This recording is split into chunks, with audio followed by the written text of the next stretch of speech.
Today on Chris Dyer's Creative Friends. So No. what happened? Like how's the physics of this? You're It flying. sounds like he evil Knieveled Yeah, off you the just top of a mountain. Yeah, launched up this yeah. hill, mountain, Yeah, whatever. and I was in the air and he was turning just in the air. So I say the next fella going to go on the floor with the bike in top. Oh, So I pushed the bike. so you pushed the bike away so it wouldn't fucking fall on you, and you fell. Yeah, I fell with I tried to go with both, but it's irregular, the floor. Yeah, you're just flying in the air. Yeah, so I fall with 1 foot, but I put 1 foot and then they broke my femur, they go out, and my your knee leg just- fall in pieces, all the leg. The whole leg exploded. Yeah, they open, the bones went out. Hi, welcome back to another episode of Chris Dyer's Creative Friends, the super awesome podcast show where me, your artist friend Chris Dyer, talks to all his amazing creative friends. Today, I'm in Quilmaná, Peru, staying for a whole month at my parents' spot out here, and I get to interview my own human father, Teddy Dyer. It took me a while to convince him to do this. And, you may be interested in my father or not. Either way, I wanted to capture this beautiful soul that, has been part of my life all my life. And, I hope you'll enjoy the assortment of perspectives and accents he's lived in his life. Enjoy. Bless. Otra vez, papá. Okay, hijito. Salud, papito Salud. lindo. Salud. Yay! Salud, Paulina.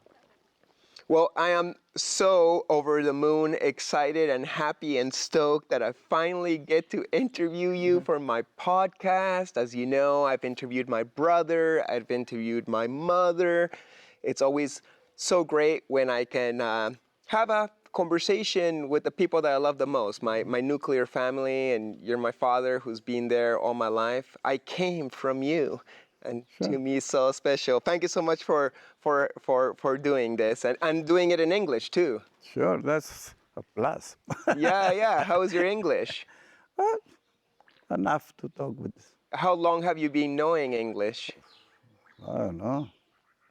Practicing like 40 years. Okay, yeah, you learned in school, but then when you moved to Canada with my mother, you nationalized Canadian. Yeah, I studied in the States 2-3 months. So. That's so cool. Well, now you get to practice it here. Yeah.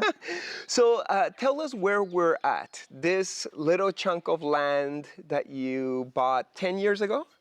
15 years. 15 years ago. We call it Muyawasi, but it's our family farm or orchid. You just bought it as a plain piece of land, and you've done so much work over the years. Tell us what you've done here, because it's an art piece for me. Like this, a podcast about artists, and I think you're an artist for creating this place. Yeah. Well, that they make, like I told you, a few years, and I bought it like this doesn't exist at all. This was a plain land full of garbage and stones, and no? Only half they have it some avocado trees and lucuma trees. I start taking down all the bushes surround it, and I make a proper wall. No? I make a wall for around 400 meters, linear meters of walls, and that's quite a chunk of. Yeah, it's a lot of work. It's a lot of work because I was thinking with the money I have it to make a little house, and that was not even enough to finish the wall. People would ask, like, why put a wall around your piece of land? But there's certain laws in Peru that make it that if you don't wall up your piece of property, people might invade you, and then legally it becomes theirs, right? Yeah, there's a possibility that they can invade you, but I make it more for this was full of, this is a rural area, you have rats, you have snakes, and I don't want to have in a house that, no? Yeah, you I want want more security in all the ways, no? So I started making the walls, the concrete walls, and I started doing like a living place, no, with the solar, water, electricity, no, internet, everything. Did you have an architect design your house, or did you design it yourself? No, I designed it myself. I saw the blueprints, and I check it out, and I use like the walls, the outside walls, like a part of the construction, because this wall is part of that bungalows. Well, you have a main house. You got my apartment Yeah. and toy car gallery. You got the apartment in the front that you first used to live here while everything was getting built. You got the bungalows of my brother in the back. Yeah. Like, did you ever study, house design and construction? How do you learn to build a house by yourself? Obviously with workers, but under your Yeah, direction. but well, no, I did renovations in Canada. I did like one house in Toronto. I did 2 houses in Ottawa, and yeah. So you learned a lot from doing renovations. Oh yeah, I do the complete renovations in some houses, and here just I play whatever I have. I try to do the best, Yeah. Did you with all the succeed? spaces. Yeah, you do a good job? Do you like the houses you built? Yeah, I like it, but they have everything in not too much space area, but they have everything you can need. Uh-huh. Yeah, well, I love it. And I love Yeah. coming here and visiting you like every Christmas and winter, North American winter and South Yeah. American summer. There's so much sun. What kind of fruits or vegetables do you grow here? Most is fruits. All are fruits. I have some yuccas, but not too much vegetable because it's a big production, and then you can sell it or sell it so cheap, but that doesn't work. Yeah, it's not worth your... Doesn't work. Yeah, No, so I prefer the fruits because they give you more time to sell it, and yeah. and I get fruit from all my trips that I do in Peru. I did. I get some mangoes from the north, no? And these palm trees are from Mancora. No? So you bought fruit trees from around the country of Peru and... Yeah, I bring it in my car. Yeah. 1,000 kilometers with my my little trees. Yeah, but mostly avocados. No, the avocados I get it here. Get it, this palm tree is because the mangoes, and I get the almond tree. Yeah. But most I bought it here local. And why grow food? Like is it that something that you enjoy? Do you just do it for fun as a retirement project, or why all this work? Because I know you work pretty hard at watering these plants every week, right? Yeah, well, because I like it. This is one way that I always want to live like this. Uh-huh. I live in a farm since I was 1 year old, so I'm not. I don't feel uncomfortable if I don't have too much company or recreations. You can do your own life, and you don't need, no? Yeah, and you can eat your own food. You eat your own food, you cook your own food, and What's the importance of good, healthy food in your life? yeah, because it's really very organic food. It's not chemicals. Yeah, it keeps you younger. Yeah. Yeah, nice. And how do you enjoy all the art that's being brought to your land throughout the years? I know my brother was the first one to paint a mural. Yeah. Peru 143 painted that Muyawasi mural in the front, and then of course I painted a few murals a few here. ones. You got Ariani the Ariani Metanoist. We got Dancer. There. And then the newest mural by... I have one Paulina Casati mural. Woo! Yeah. How do you like seeing all the art around? Yeah, it's nice. I love it.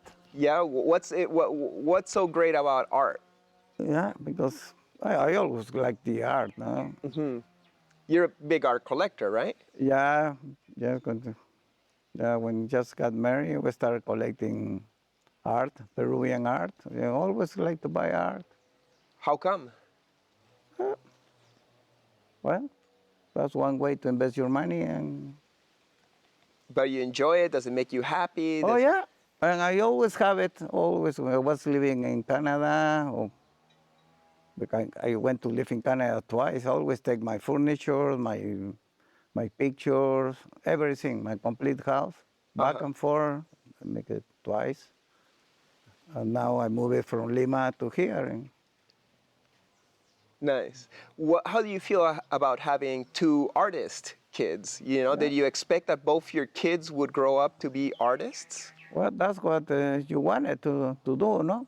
So I support you and to do whatever you like it. No? Yeah. Does it make you feel happy, proud, Yeah, indifferent? You I'm don't very care? proud because I don't want that to impose you a career for you, no? Yeah. But is it interesting for you? Like, what happened? You're not an artist, my mom's not an artist, and both your kids became artists. Like, how do you think that happened? That's because you wanted to do it. That's on you, dude. You like it, no? Cool. Well, you were saying that you grew up in a farm. So you grew up in a farm in Chiclayo, Peru. Yeah, That's in the north coast of Peru. yeah. How was it growing in a farm in the 50s? Mm, very lonely. Why lonely? You had 7 brothers and sisters, right? Yeah, we are 7 brothers, but we are a different age, no? We are 7, but my older brother is 8 years older than me, and my younger sister is oh, around that. They have almost 20 years, 15 years. So, how was it growing up in the 50s in a farm in Peru? Very free? Were you kids running around? Was it Oh yeah. dangerous? Was it beautiful, exciting? What did you do? Oh, I used to do so many things. I used to fool around with the horses, the cows, the donkeys, because it was a big farm, so he has to do it wherever they do it. We play football. I play football with the other kids around it. I used to go to private school and go have to go like around 20 kilometers back and forth to go to the school every single day. By car, of course. Oh yeah, by car, no walking. No, by car used to go 20. Used to go like at 7:30 in the morning and come back home at 6 in the afternoon. Uh huh. And this was not just like a farm, it was like an hacienda. An hacienda is kind of like a mix between a city and a farm, right? Yeah, this is a big farm. This was a sugar plantation. We have it roughly like a 25,000 acres. They have their own factory to do the sugar, to transform the sugar cane in sugar. Uh huh. And your dad was the manager, right? Yeah, she was in charge of one part of the farm. She was the administrative of all the fields. No? It was there because they moved it to the main farm later. No? Because my father was there 25 years. Uh huh. Tell me about your father, my grandfather, who I never met.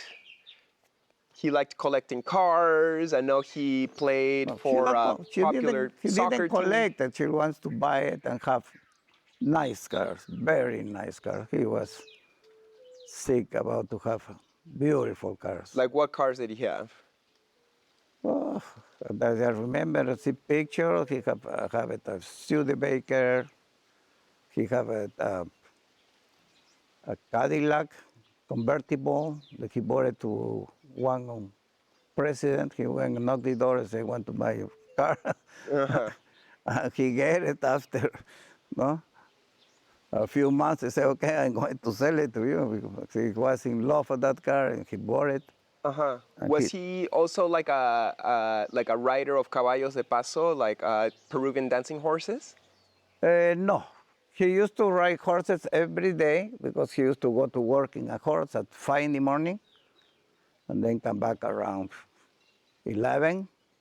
And then he do some office work and have lunch, come back and stay at the office until what, 7, 8 in the night? So you didn't see your dad too much. Oh, not really, because in the meantime, I used to go to the school. I come back like at 6 in the afternoon. Yeah. You know, so. Yeah, and he also was not a big soccer player, but he was one of the original founders of Universitario de Yeah. Deportes, La U, which is like pretty much Peru's Yeah. best soccer team, if you Yeah. ask me. Yeah. And he played with Lolo Fernandez, but that was in his youth. You probably never met him when he was at that stage, right? What, to Lolo? Like your dad, when he played soccer, you weren't no. born yet, right? I born in 51 and he played in the 40s. Before the 40s, 38, 39, 40. No? When he finished the university and he started working and, no? But he was one of the founders of Yeah, he Universitario de was Deportes. very close to that. And even my uncles, one of my uncles, he was the doctor of the U. He was the doctor for, I don't know, maybe 20 years. No? He used to go to the studio, What's his name? Oscar Dyer. Cool. And then he passed to one of my cousins, he was another doctor, the doctor, no? Juan Dyer. Always in the studio say, Dr. Dyer, please. Always. When there was any emergency. And then after 25 years of your father managing an aspect of that hacienda farm in Chiclayo, all of a sudden Velasco, a communist dictator, did a coup on Peru, took the power of the country, and took away the farms from people like your dad, correct? What happened there? Yeah, they take the farms, and my father, he quit, and he retired to work in the farms. Did they kick him out or did your dad quit? No, he quit But he quit why? because he didn't want to be part to put all his 25 years working there, his indemnization for 25 years to put it to be part owner of the farm. That they say, no, give me my money and goodbye. So what? They came in and they said like, what? We're taking the farm away from you guys? Like, sorry, I don't Oh, understand. it was very hard because they went with the police and a lot of police, and they expropriate that from the owners. So they took it away from the owners. Yeah, but they was working there for I don't know. In the meantime, they do the transition as he was a few months, but he, at the end, he don't want to be part of that. And Yeah, he didn't want to quit. like work for the new owners. well, the owners was all the employees, no, but he don't want to. So they took away the farm from the owners and they gave it to the employees. So for the lower employees, because most of the high employees all quit, everybody left. Okay, so that was like terrible for the hacienda. They want to run the farm and they take it to the bankruptcy. Because in the communist philosophy, they want to give the power to the people. Yeah. But the people might not know how to manage a big farm. Yeah, everybody was an owner. Yeah. No, they say, no, I'm the owner. Say, you do that? No, I'm the owner. Oh, I'm the owner. Okay, so they don't take orders anymore. So- Everybody was owners. I said, great. So you guys moved to Lima then? Yeah, What year was that? but 69. 69? Yeah. How old were you? Oh, in the 69, maybe he was, what, 7? One for the 51, 71, 18 years, 19 years old. Okay. How was it moving to Lima as a 18-year-old? You're finishing No, high school? I moved before. Okay. I moved to Lima when I was 16 years old, when I went in this exchange students to the States.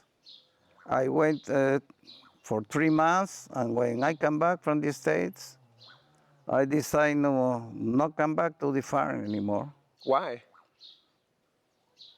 because I don't like it, no, to spend my life in a farm Yeah. where we don't have anything after to be living in the state for 3 months. I say no, Yeah. So you moved to I Lima by prefer this yourself? life. Like, what happened? Like, who do you live with in Lima? Uh, when I finished the school, I did my last year of the school in Lima, and I went to live with the Opus Dei residence because then I have to study to go to the university, and I live there. So I finished the school there. Then I went to the university, and What is the Opus Dei? it's a congregation, religious congregation. They have no houses. They give a pension for guys that want to go to the university, and no, they help you to go to the university. It's very strict because you go to study, not to fool around. Yeah. Did you like it? Yeah, You like living with the religious people? yeah, I live it because it was good. Yeah. They It's took care good of you. because I was having too much liberty. So They gave you some I, discipline. yeah, I have to change. So study. I went to two universities. I to choose when Hmm. but decided to stay in the engineering university. Engineering. Yeah, engineering university. Is that when your family, the rest of your family, moved down to Lima? Yeah, they moved. Yeah. And how was that? Did you move with your family, or did you stay with the Opus Dei, or did you No, move out on your own? I was living there, but 1 year later, I left the residence and I went to live in an apartment. And my father, no, he rent apartment for me, for my sister. I was living here 1 year there. And then my father came here, and then he died, just like not even a year that he moved. He had an accident and he died. What happened? He had an accident because he was doing a job. He was the assessor of the agriculture minister, and he was helping to put the things in order because the military didn't know nothing about farms. No? So he was, Because everything had been taken over by the military dictatorship. yeah, but it was hard for everybody at that time because it was a chaos. He was helping, no, to check what to do, how to manage a proper farms, sugar plantations, and he had an accident in one of his trips to different locations, and he died. In a car accident. Yeah. Yeah. You were 19 years old. Yep. It was your birthday. Yeah. How how did that impact you? Did that change your life? Like, did it change you in any way to have that experience at 19 years old? Yeah. Yeah. They changed a lot because at that time I have to start doing my own decisions, what to do with my life. Yeah, you had to grow up. Yep. How was growing up in Lima, Peru in the late 60s, the hippie days? Like, meanwhile, there's the Vietnam War and the hippie revolution in North America.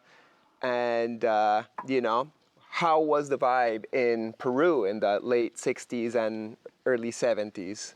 I also asked the same question to Miki Gonzalez Yeah. Oh, that in was, the interview with him. it was nice because I managed with my life. I used to live with my mother, my sisters, but At that time, I have my own car.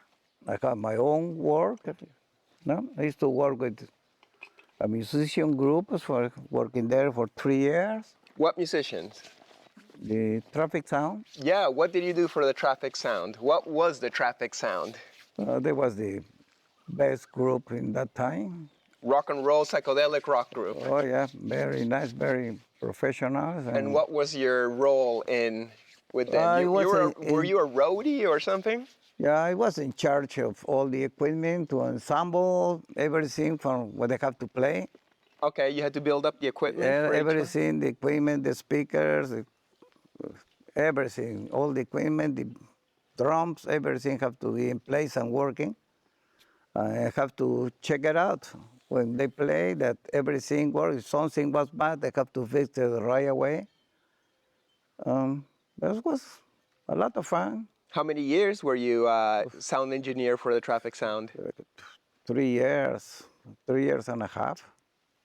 Nice. And it was very demanding because sometimes we have 2, 3 presentations in the weekend, Uh-huh. and they finish with everything at 3, 4 in the morning.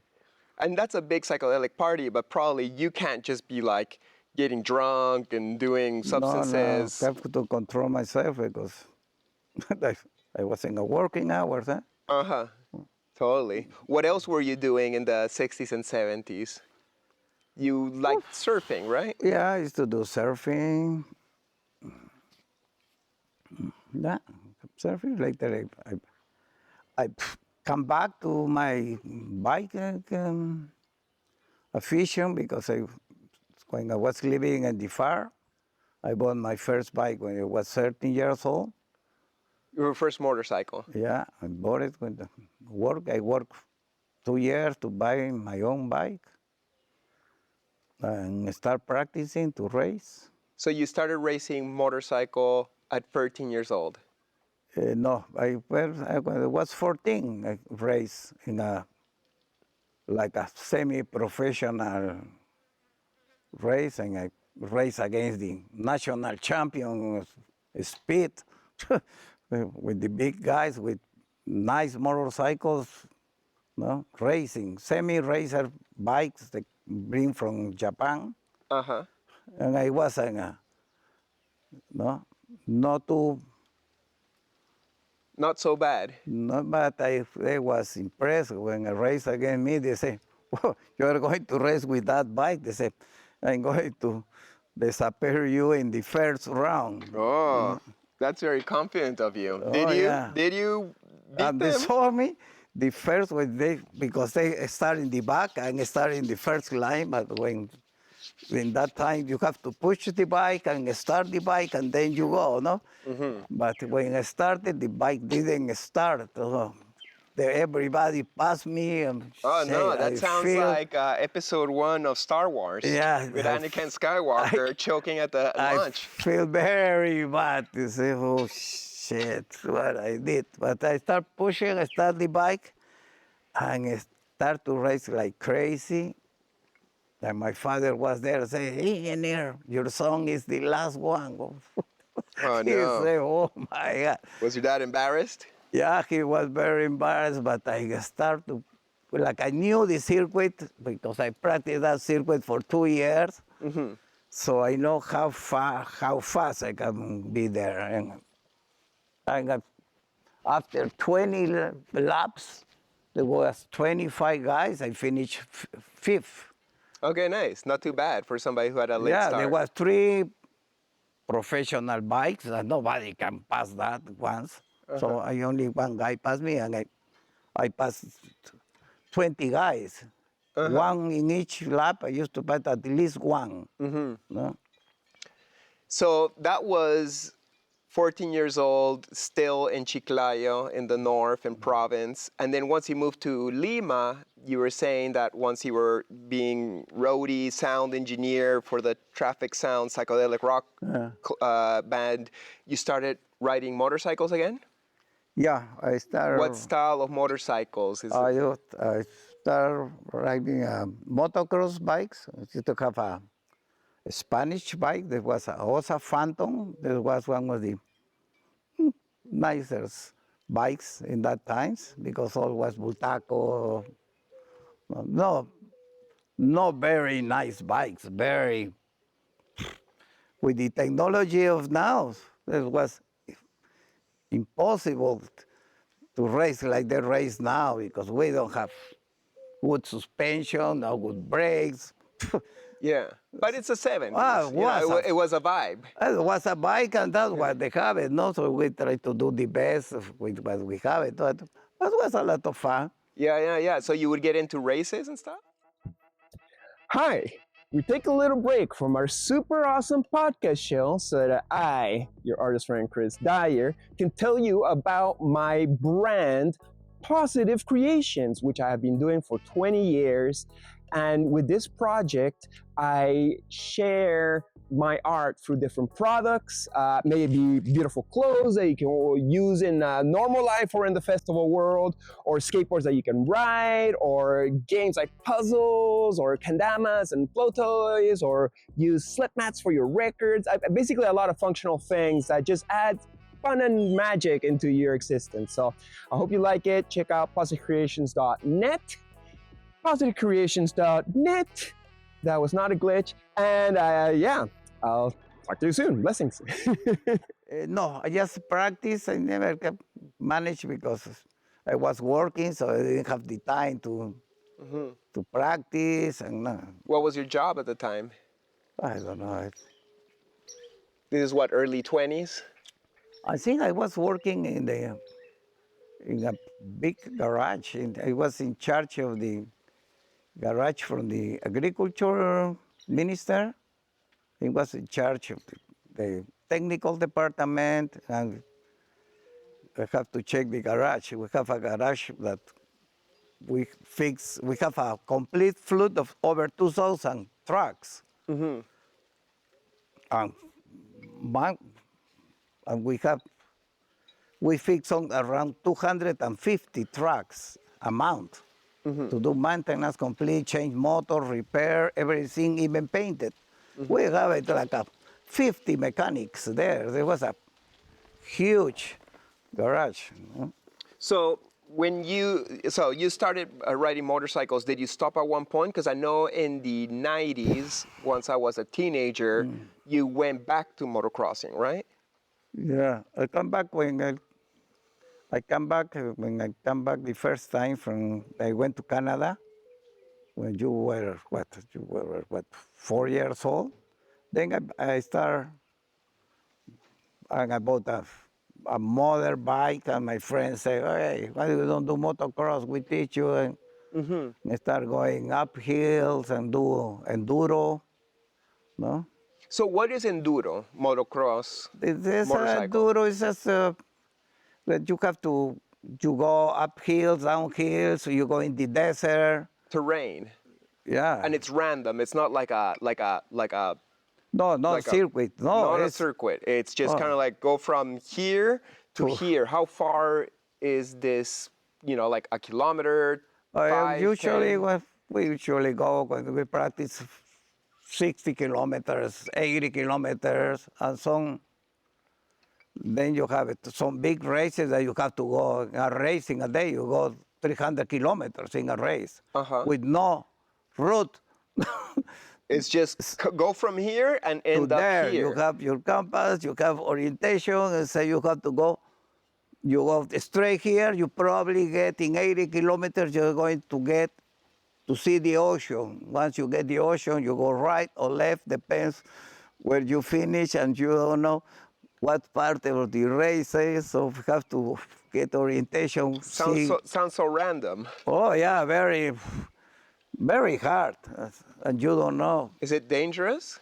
Extremely dangerous because Because you don't know what's in between. you don't know. You see all flat, well, we're 140, 150 kilometers per hour. Then when you see it's a downhill, and you see how you stop before to go in the hole. Yeah. There's holes, there's rocks. You yes, got to go rock. up and down mountains. Oh yeah, lots of accidents. That's Like- part. It's like the Dakar. It's no a ride around the park. No, it's very dangerous because it's so many surprises. why would you do that? You know, like I like to skateboard, and I might fall off, and you know, I hurt my wrist maybe and break a bone. You're going up mountains and then going down mountains with giant rocks around you with holes, and your friends are in the hospital every single weekend. When I was a kid, you know, at least once a month, we would stop and visit one of your friends in the hospital who just broke a bunch of bones. Yeah. Why would you choose to do that? Like, Well, it was it's fun without the accidents. But there was no big accident. We never killed in that time. no, he died?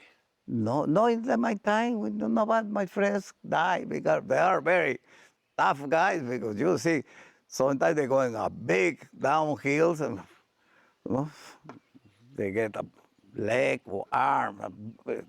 How many times have you broken bones? Oof, lots. I can hardly remember. Yeah. Yeah. Yeah, you walk strange by now. Oof. I have so lots. The ribs is like like a flat tire to break ribs. Oh, to break a rib is an everyday thing. Yeah, you can break it but legs, arms, head. The head, no, because we have lots of protection, but it's the way you take your decisions in that moment. Uh-huh. Or you do it well, or you are fried. Totally. Yeah. Well, I was always a little bit jealous of how much you would motocross, because you would work Monday to Saturday. Saturday was your half day. And then on Sundays, you would go and do a motocross race, because you started doing competitively, right? Yeah, tell me, like, when did you start doing it competitively? Like 1990, more or less? Yeah, and the what is this? The 90s, 89. 89. Yeah. And you were what, like 40 years old by then, or? 39 years old. It was 39. That was my number. I raced with that number. Yeah, and you had a big Kawasaki. Yeah, I have a giant machine. 500cc Kawasaki. Uh-huh. Beautiful bike. Yeah. Lots of power in your hands. And every Sunday you were going there to do competitions. Yeah. Yeah. Everybody raced usually in 500. It was the minimum. Was the maximum. Well, the maximum, but also the minimum to like do well, right? Yeah, because you can go with, you go at 250, they're going to leave you behind. Yeah. This was. How did you do yourself in the competitions? Usually, there was the top, the professionals, the experts, and there was the amateurs. I used to race for the amateurs because I never practiced for the race. I didn't know my way. They say, okay, let me go the last one. So I have the chance to get the people that are in front of me. Yeah, because you were working all week and you didn't get to practice and check out the terrain and see if there was holes or mountains or rocks or whatever. I have an idea what area we're going to race, but I don't know exactly the route. Yeah. And every week was different? It was maybe twice the amount we have raced. Uh-huh. No, but I managed to do. I always going in the back. It's easy because in the back there always is the you get to easy see, ones. Yeah, you get to see who else is eating shit in front of you, so then you don't go down the hole or eat the rock. And but almost when I get closest, just the race was finished. It always was a second or third or fourth. Yeah. To get first is, for me, was impossible because I don't know which way to go. Yeah, you just got to figure it out. It was my first time in that route. I said, what am I going to do? Yeah. So I cool down. I see, once I get the second, the third, fourth, I say, okay, that's good for me. I don't want. No. Yeah, that's so awesome. And then finally in 1992, you became the champion of the amateurs of Peru, right? Yeah. So you're 1992 Peruvian motocross enduro champion. Yeah, in the amateur, that was nice because in that opportunity, I raced with a friend. He was an expert. No? And he said, "You just follow me for good or for bad. You follow me. If I have to go, they say, push. You do exactly what I do." Was that Klaus? No, it was Tavo. With Tavo. Tavo, he was, He's coming tomorrow for lunch, so yeah, we'll get some B-roll of him. he was, Are all your friends crazy? uh, yeah, I think so. There are some kind of, So you're crazy and all your friends are crazy. You work Yeah. really hard all week, and then on Sunday you throw yourself in giant metal horses up and down mountains with the risk of breaking all your bones. yeah, It takes a particular personality to do that. That's not me. yeah, but I always got to follow, so that's the best way to learn. I say, no, that's no, you go that way, it's no way, no, you go to nowhere, and to go back is going to be harder than to go up. No? Sometimes you go down. Sometimes it's more dangerous to go down than to go up. Why? Huh? Because you can stop the bike. If you go no, Up, at least you're against gravity and it slows you down. no, But it's going not the down, gravity. It's very long and it's very dangerous. If you go down, you can hardly, sometimes can control the bike because even pushing the both brakes, the bike is going down by gravity, and you can stop the tires all the time. You can control, but you get high speed and you find huge rocks with points, and you have to go through. yeah, you got to push on Even you through. have to push the accelerator and make it fly over that because the faster you go, to the end. Have you ever felt like you're about to die? Like, Uh, have you ever felt like you're gonna fall off a mountain or? no, only when I have the accident, the last accident, I broke The final accident, the famous yeah, final accident that the changed top all of our the lives. line of the accident. So 1 week after you getting the championship of Peru, I have we accident. went to the beach. Yeah. You left us. You went by yourself. You're like, I'm just gonna go and cruise through some mountains by yourself. You went in your bathing suit with your boots and your helmet, but in your bathing suit, and you went by yourself to go and cruise some mountains, and you never came back. What happened? Like in that race, It wasn't a race. It was just for fun, right? yeah, in that day, yeah, but in the last race I have it, my motor, I broke the motor, so they rebuilt the motor, and I went to try to see how was the bike.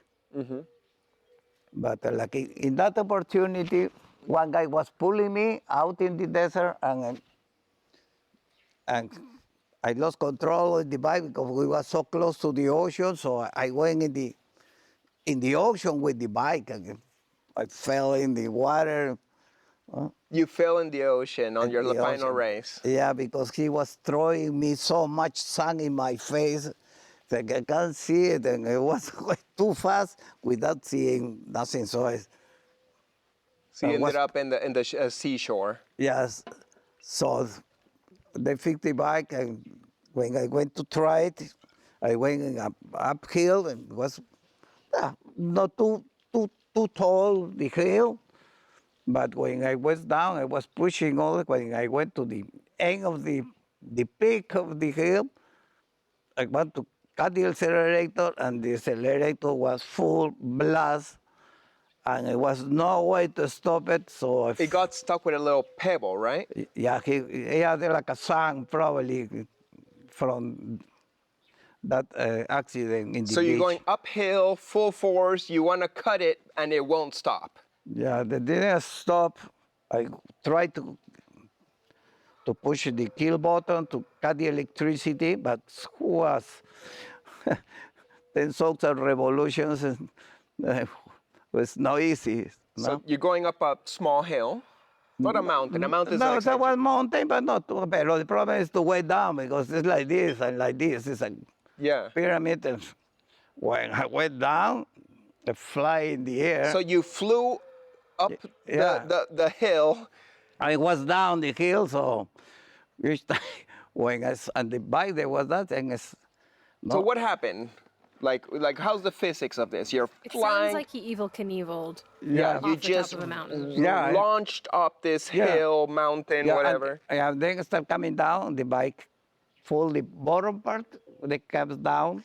I was like almost vertical. When it came down, I cut the electricity and the motor stopped in the air. But when it came the floor again, where it was high, I probably felt like, I don't know, 6 meters, Uh-huh. 7 meters.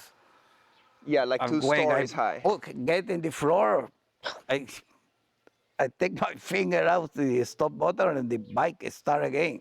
Oh, I'm jumping in the air like a rocket. like it bounced. Yeah, they bounced in the rocket, but I was in the air and he was turning just in the air.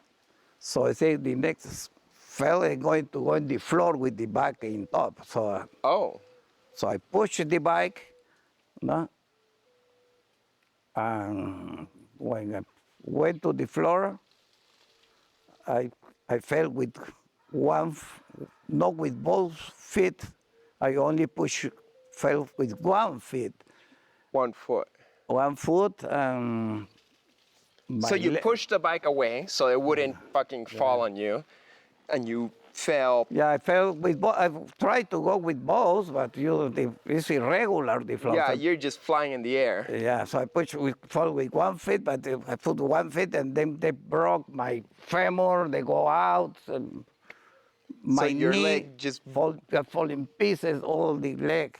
the whole leg exploded. Yeah, the open, the bones went out.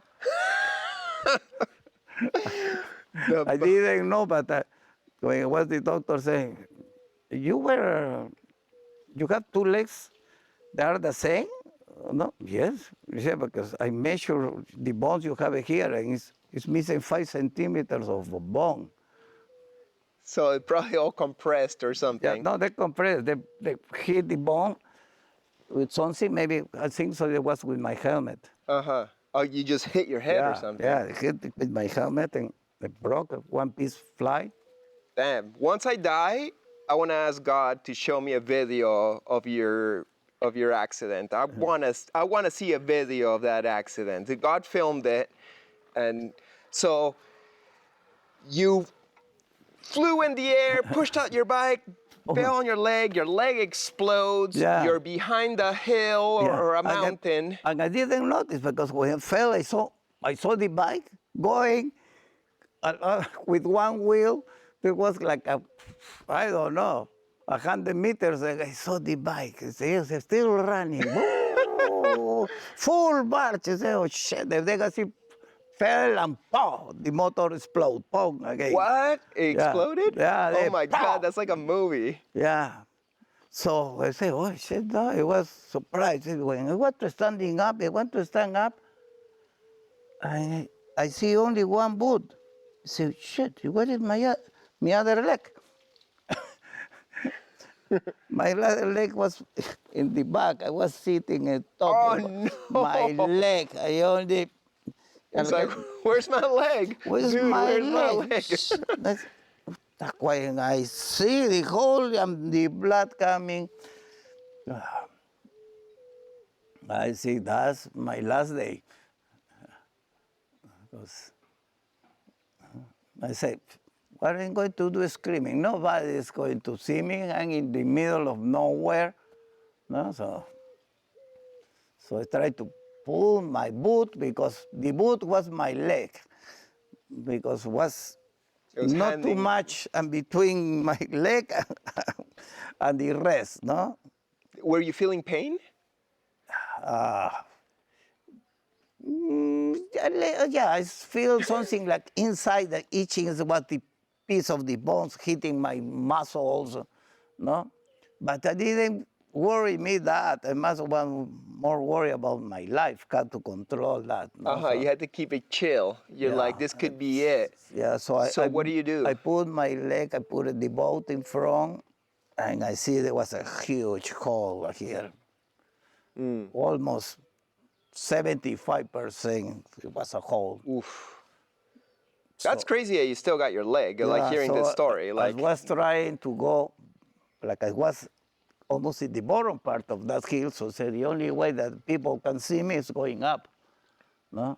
So if I go on top, I can ask did for help. you tourniquet the hole? How do you stop the bleeding? Because it probably was an No, there explosion of was blood. bleeding, but not too much. It was bleeding, so I started pulling the boot and take me like a 15 minutes to go little by little, inch by inch, going up, because it was almost on top. I move it, and then I see it. I don't know what I did, but my bones, they cut my femoral artery. You start pumping blood in my face. Oh. Pero like pump, boom, boom, boom. So as you are pulling yourself up this hill to get to the other side of the hill so Yeah. people can find you. See, but so, so the only thing I said was have to stop that. No? So I put my fingers inside the hole and try to stop the blood to going out. No, and I take like a complete stop even of breathing. No? I can take that for no, maybe more than half an hour, just in shock. Just like, let's not die here. Yeah, Let's keep just- this blood from not Yeah, because spilling out. with that, with the artery cut, you can die in 3 minutes. No? But after that, I start feeling that my leg start growing like a Like a potato. yeah, like a pig leg. It was so chunky the leg, no, and that's maybe they compress the arteries and the veins, and when take my fingers out of the injury, there was no pumping anymore. Okay, so it coagulated enough. Yeah, they coagulated and start just to see what to do, no? So I have to move maybe 1 meter more in the back, but very carefully and start to And were you still going uphill or are you yeah, going I was down? going up. I have to go up, no way down. Yeah. Okay. But At one point you got to the top of the hill yeah, and then I down? can see it like at 2 kilometers. I used to see the highway, the cars passing at the end. But Yeah. Also, there was a junkyard around there, right? yeah, there was a farm there, and the guy that was there was calling him with my arm, no, to see, and he see me. I saw it, but it was like maybe 1.5 kilometers. The guy Yeah. was watching what doing this guy. Yeah. What's that guy waving at me? Waving at me.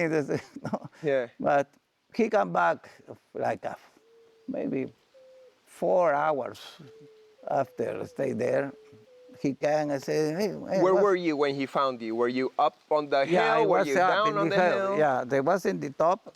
Oh, you were still on the top. You were like, just No, yes, yes, I can, like, I'm not moving from here. yeah, from here maybe they find me. If I see somebody, I can call, but nobody. Someone to, even a guy, we can passing a ultralight, no? Yeah, somebody will see me Yeah, eventually. the ultralight, small, Yeah. no, airplanes. I was waving here and say hello. Say back. I say, I say, what the heck? Hello. Oh, yeah, what are you doing in the desert without shirt? Yeah. I'm taking a sunbath in the middle of the desert. No? Because Lima's a desert for everybody who doesn't know. I Just left bump my into it. bag like 200 meters there and in the middle, no, almost naked, no, and you say hello. Yeah. I was really. So it was the farmer that eventually saw he you and was rescued you. one of the guys that take care of the chicken farms there. Yeah. in- But wasn't there a junkyard with like rabid dogs that could have come and like chewed you up? No, but they usually there is some gangs of dogs in that desert. Yeah. They eat everything. So I was so afraid because when you're passing a bike, they are afraid because you have a boot that you will kick in the face and they go.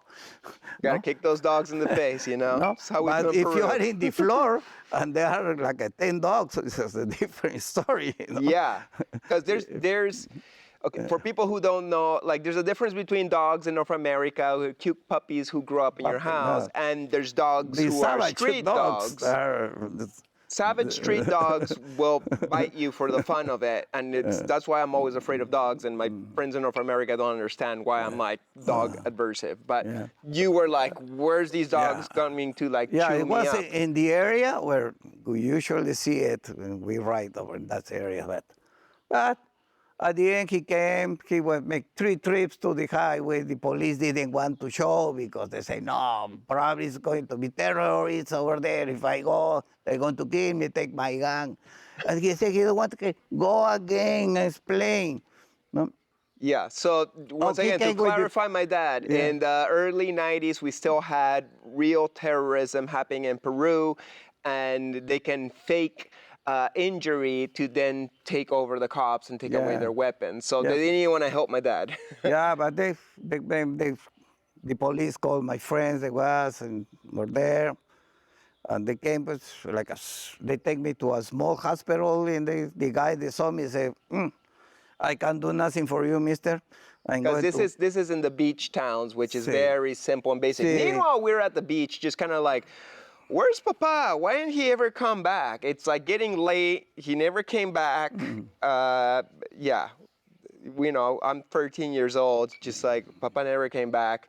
And then we're told like, your Papa is being taken to a real hospital down in Lima, an hour away. Yeah. Yeah. So you got rescued eventually. Yeah, they was rescued at like 5. Then we went to the hospital in Lima, and the doctor said, well, I'm busy. It was a Sunday. It was the day before Christmas, like a Boxing Day, everybody's parties. Yeah. And one of my friends, he called the doctor once, and he said, okay, I'm going to be there. No, I'm going to do everything. I'm going to get in the operation room to your friend. And they operated me like 11 in the night. So 12 hours after the accident. What was the operation? To just close you up? No, to open it, take a radiography, say, I can't do nothing Because your femur was broken in 3 parts. yeah, the bones broken here, my kneecap was in 3 pieces. You thought you had lost your kneecap at one point, right? You were looking for your kneecap. No. There's No? just, it was cut in The 3. story changes every year. Yeah, so. no, because there's still, it was a full cut, almost all the leg. It was the boot was to here, second. Okay, so you didn't know if you had your kneecap or not. You were just, No, I didn't want to analyze. I want to see it because Did it make you feel afraid? it got me more nervous. I have enough Yeah. to be trying to fight to don't die. So I don't want to. Were you afraid? Yeah, I was. Yeah, I was afraid, but I didn't. I control myself and have to do the best. I didn't want to start crying like a baby. What?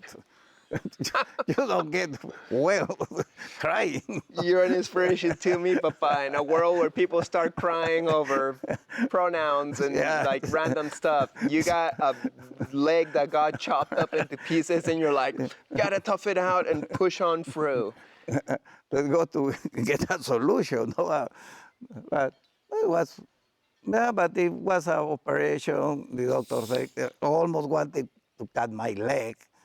Oh, they wanted to amputate. Oh yeah, you want to amputate because they said, well, let's go to see what we can do because was missing so many pieces. And he take the chance and say, okay, he keep me in the hospital for 3 months, and he do me 3 operations.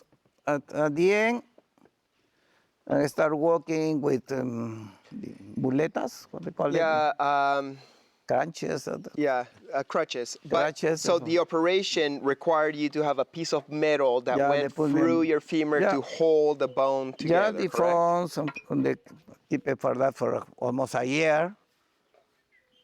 But when after a year, They say you can start walking, no, without any help, but 2 months later, I break not the bone was already broke because they didn't seal it properly, but the metal, I break it in two pieces. What do you mean the metal broke into pieces? He I had a make metal a, implant, like Yeah. a metal rod. Yeah. I break it, I move my leg. Oh yeah, that was after you had the metal in. You Yeah, they still have broke the metal yeah. inside your leg. I don't know. I almost have another accident and I see a car braking, pushing the brakes and was going straight to my door. When I see so close, I move my leg so fast when he was to hit my door and I break the stupid People are gonna metal. think that Peru is a dangerous place. Hi, we take this little pause from our conversations for me to let you know that I got a brand new art book. This is my second art book, Shamanic Journey, that just came out with Last Gasp Publications. It's a 256 paged book, full color, shiny, beautiful pages with full of my art, writing, stories, basically everything I've done in the last 13 years.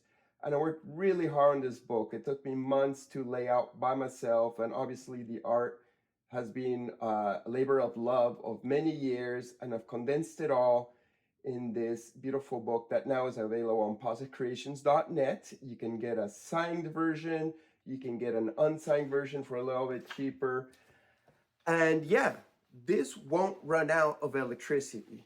On this digital world where we gotta charge everything, or a solar flare could knock out the electricity of the world and you'd be like, whoa, where did all my Chris Dyer go? No, this runs on energy forever. You never gotta charge it, you never gotta water it. It'll always be there to give you new inspiration and art. And I've done this with a lot of love, and I hope that you will get a copy for your own personal library. And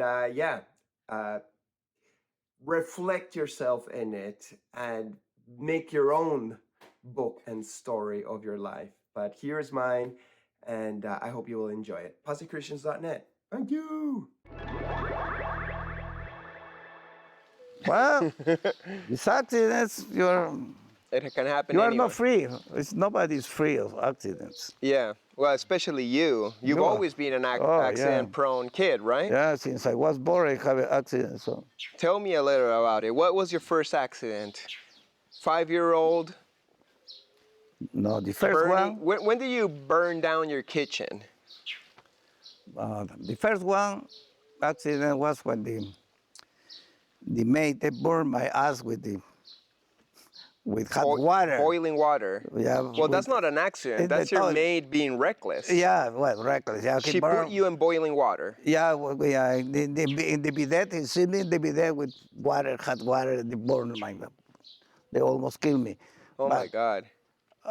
Then the second was 5. I was playing to the firemen. You were playing being a fireman. Firemen, yes, and start a huge fire. I blow up a container of 200 liters of industrial rum, throw a match, and the match went, and they went inside the cylinder and blow up. Industrial rum? Yeah. Rum. Yeah, they use it for stove. Rum. Okay, so alcohol that some people would drink, but other people would. Yeah, no, this was for cooking. Yeah. Okay. And I blow up the complete kitchen, and I got fire, burned completely. That's why your arms are so wrinkly and weird. Yeah, my arm, he want to cut me the arm now. I said, shit, this is what a butcher. There's no doctors. No? And they say, I have to cut it the arm because it's fried. Yeah. Yeah. And my face. But But they help me and say, okay, let's go take the chance. you're a tough guy, dude. But so they keep me alive for a year in the hospital too. Yeah. A whole year in the hospital. Yeah, I don't have it. I can't get skin here. Skin was not growing. No, for a year. Oh my God. then you also blew up your fingers with firecrackers? Yeah, yeah. So What age was that? maybe 12. 12? And what happened? I was trying like a that's what the firecrackers, but the big ones. No, was The trying cuetones. cuetones, the big ones. I was trying to throw it in a second floor window. No, Why are you balcony, throwing balcony, big a firecrackers balcony. up somebody's window? Yeah, tried to throw it, and I almost throw my finger because they blow up in the air. And I cut Oh. my 3 fingers. These ones, I blow it in pieces. I was cut it in the middle like a. Oh my goodness. They was full, and I hide it for my father. So I say, so I put it and that all day with my. I went to a pharmacy and they put me clean it up, no, but they put me tape, everything. I was always my father say, what happened? Why are you too tired to have your hand in your pocket? I said, no, it's okay, no. Sounds like when I was 13 years old and I got a piercing on my tongue and I didn't want you guys to see it and you're like, why are you not talking anymore? But you're the badass version, not the 90s version.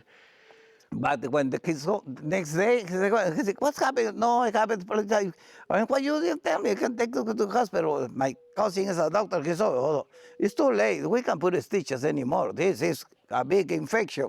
Uh-huh. No? So they say, okay, no problem. Say, yeah, they have to give me medicine. And next day, he said, we go to the go-karts. And so I went Okay, let's take with this my kid with go-kart. blown up fingers to the Yeah. go-karts. Oh, yeah. And one of the cars passed over my 3 stupid What? fingers and smashed it. And it What's was like going on here? This poor kid.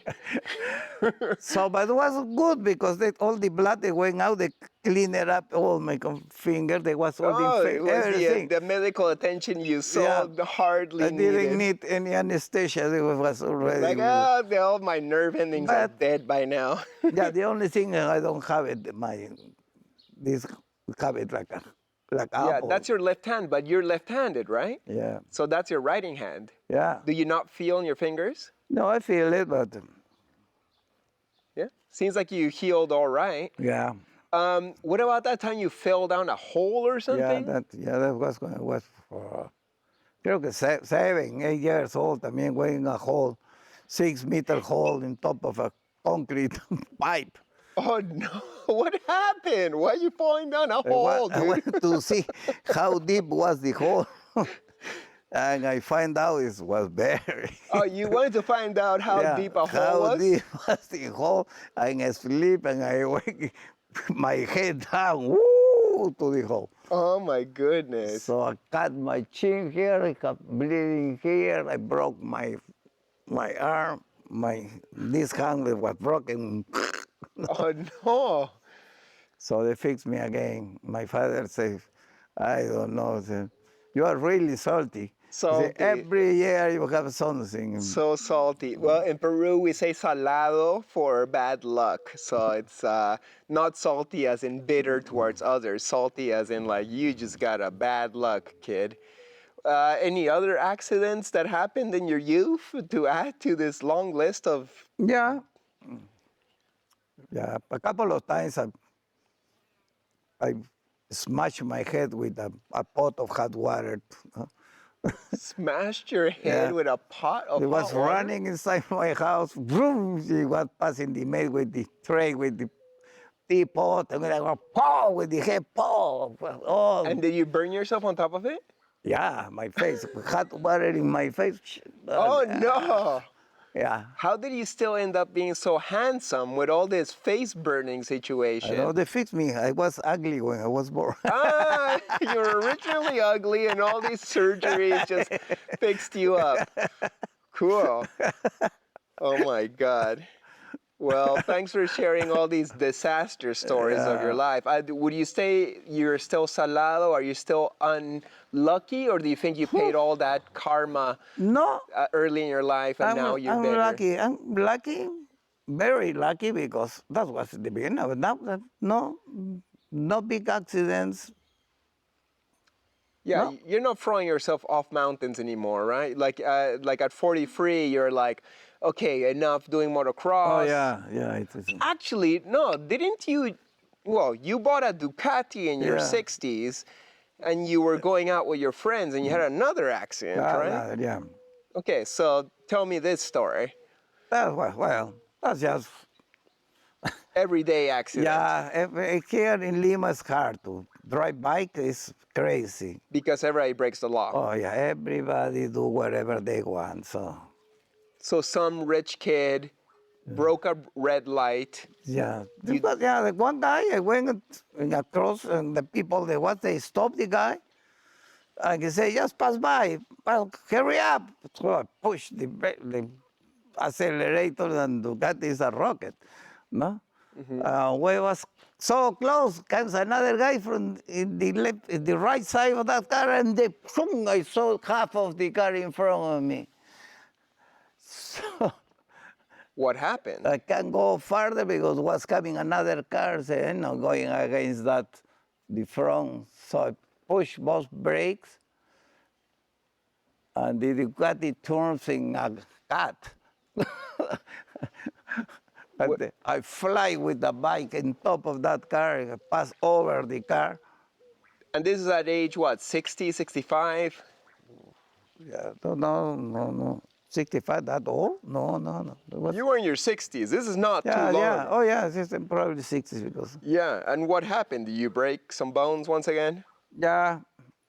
No, I didn't broke, but I have friction in my knee, here, in my ribs, my kneecap. This, I have a contusion here in this side too. Yeah. So it was like a, By Big- then, were you like, okay, enough of motorcycles? yeah, so I said, no,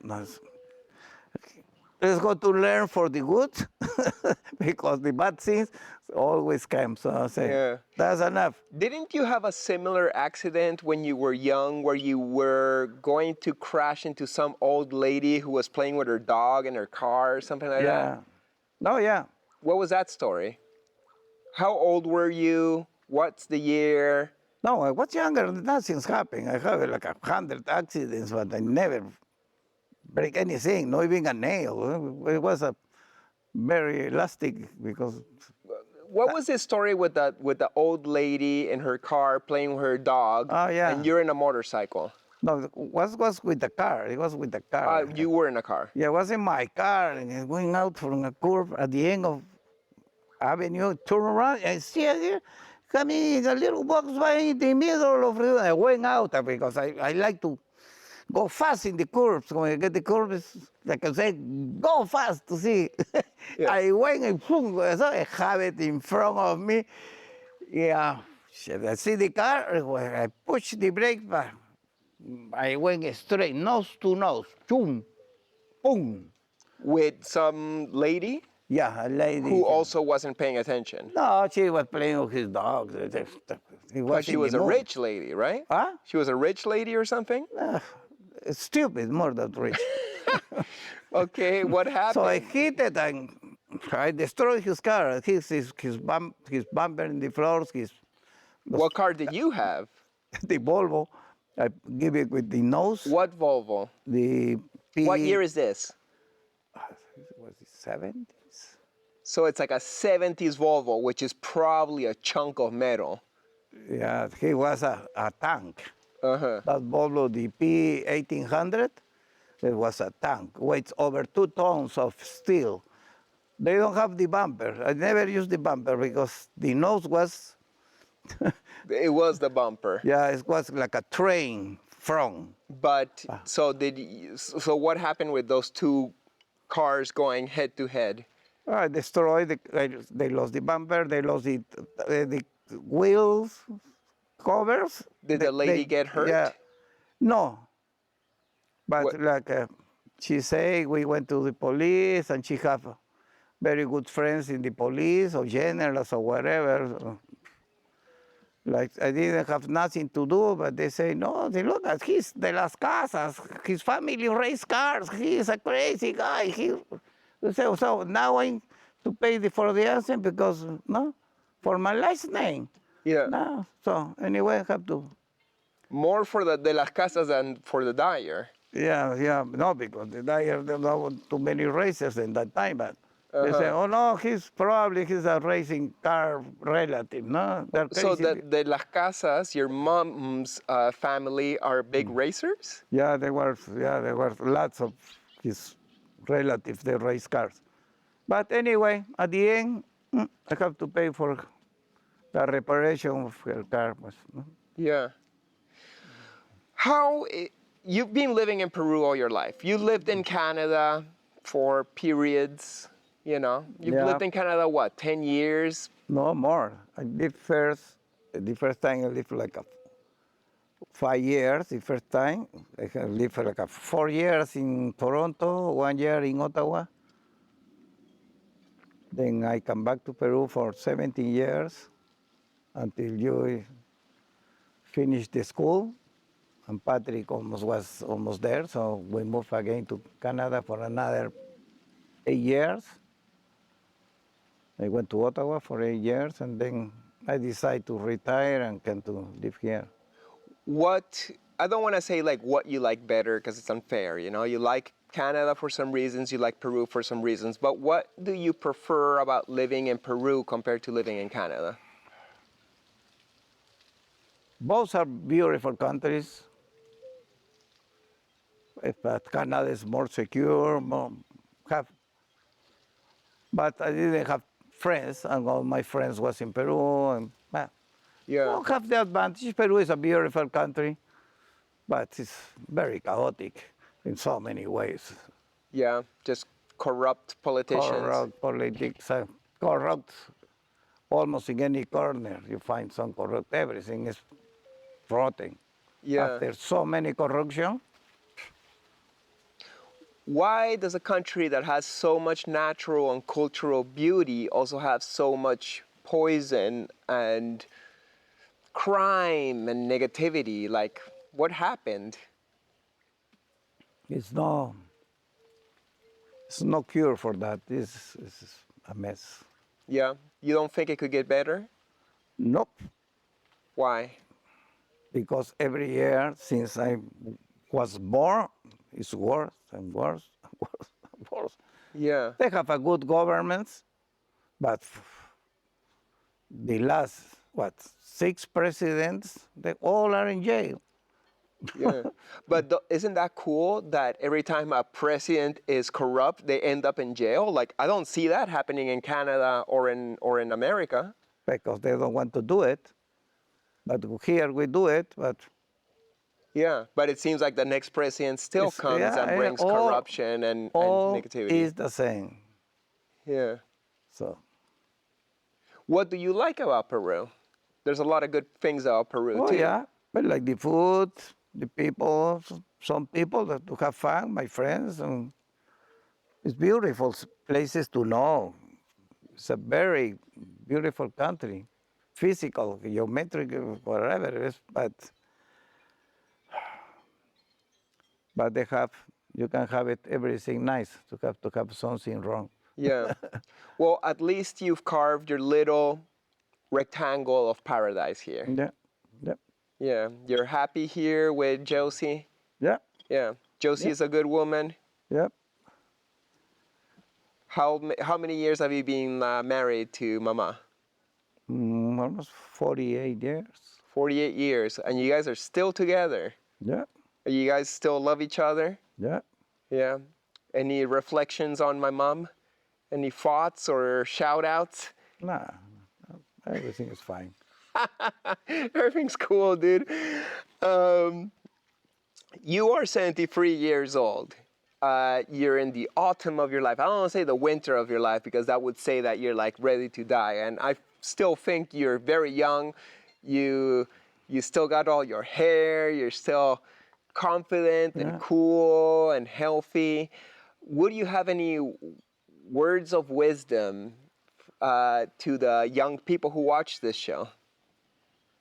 Well, they can follow his dreams. If they want to get something, you can do it. Do you think Yeah. they have to work hard or things will come easy? No, nothing can easy in this world. Everything you have to fight and hard to get it. How come you're so confident, Papa? I always wish I was like as confident as you. Well, because I never have it easy. Mm-hmm. And you had to work hard for it? Yeah, And that made you feel like you could push on forward when things are difficult? yeah. Everything. There's nothing impossible. Mm-hmm. Well, I love you so much, Okay. Papa. Thank you so much for doing this podcast You're interview with welcome. us. And thank you guys for Thank watching. you. Yeah, for watching another episode of Chris Yeah, Dyer's Creative Friends. I thank you. appreciate you learning about my father. This is so beautiful. Please like, comment what you thought about this, like give us some comments. Share it if you think, other people will relate to it. And I'll see you next episode. Blessings! Thank you. Bye. Woo!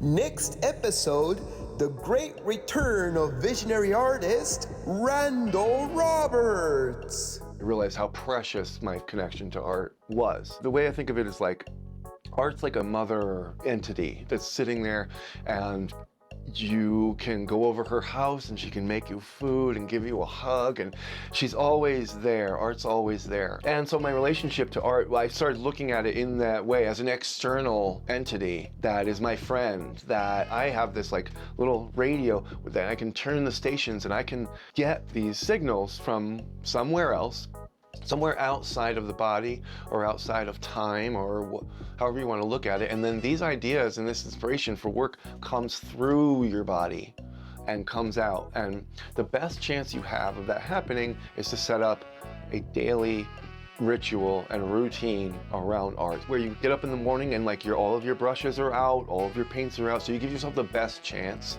and then give it 20 minutes a day. So please make sure to subscribe, like, comment, and share. Big thanks, and see you next episode. Peace.